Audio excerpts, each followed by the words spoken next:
Thanks for coming out of the busy Catalysing Social Impact Forum, where there's lots of conversations going on.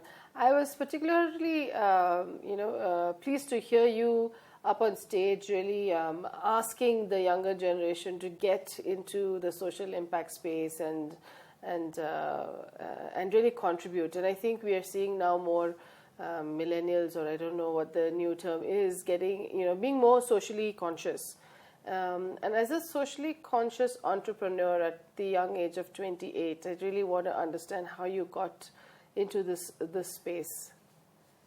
So, I got inspired about, social giving and all of that because of the background I come from. And having seen my parents do in helping people, that is what, I felt that even after them, I should be able to continue whatever they want to do, which is help the people who are in need. That was one place. But apart from that, I wanted to be an entrepreneur and run my own business, which is when I started Vedaearth, because I just wanted to fill in a gap for need for products which were very safe for everyone to use. So that is how I started the business. Tell me a little bit more about Vedaearth. So Vedaearth is more, we make products which are based on aromatherapy and ayurveda. Mm-hmm. And I somewhere wanted to incorporate some of the values that I have as well, because I'm an animal lover. I used to go to stores and look particularly for products which were not tested on animals and did not have any animal ingredients used in them as well. But it used to be very hard to find a product which met that criteria, as well as did not use any kind of harsh chemicals in it. Mm-hmm. That is when I decided that I'll make my own line of products which meet both of those, which is where our products are also vegan, which mm-hmm. means we don't use any kind of animal ingredient mm-hmm. or animal byproduct in any of the products we do. And the same concept, we even opened up a spa, mm-hmm. which is the first vegan spa in Bangalore. Mm-hmm. And how do you see the uptake? Are you seeing more socially conscious consumers using your products and services? So still, people do not understand the concept of vegan completely.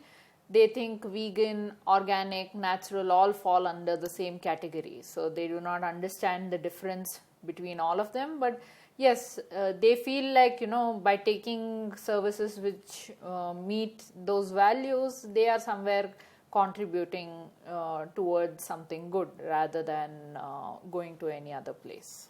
So if young ladies are thinking of being entrepreneurs and they're still in school, college, what would you say to them? What are some of your experiences that have shaped you?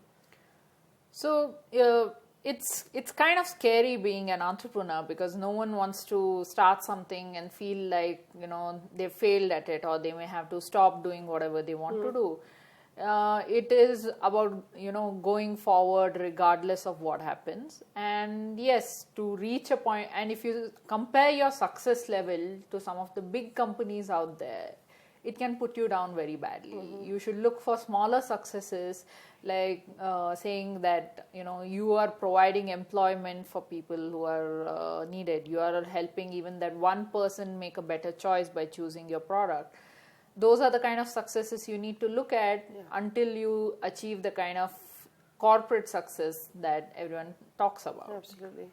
So I would, so here's where I'm coming from. I want the most rural, the most excluded, I wouldn't say the most rural, I'm sorry, the most excluded people that we have, could be rural, urban, women in sex work, farmers, and we've seen a lot of those communities come to our forum today to really make reality, to really make well-being a reality. How would this space, I want to understand, because we have this forum where we have entrepreneurs like yourself, we have the corporates, the governments, the UN, all of them coming together to solve societal problems. Where do you see that space evolve for you to make well-being a reality for the marginalized? So, if we keep relying on that someone else will solve our problems, it's going to take forever to reach there. So, we'd have to look at a problem and try to see how we can contribute towards it and solving it. It could involve you starting up or being a social entrepreneur.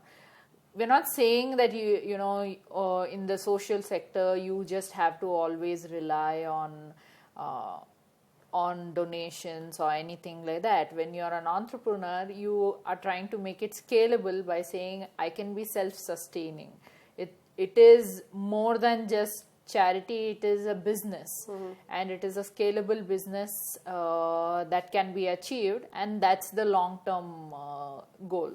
And we need more such social entrepreneurs coming up and wanting to join in this field and say that it's more than just doing good, it's more about scaling the whole sector. Right. Thank you so much. I read the very interesting article that you featured in recently on cleft lip, and I can see that you're very passionate about that. In my early career, I was repairing cleft lips and cleft palates for little kids, and people like you will really contribute towards supporting that our children that are born that can't afford such surgeries get it. So I'd like to acknowledge your work in this process and wish you well for the rest of the forum. Thank you. Thank you.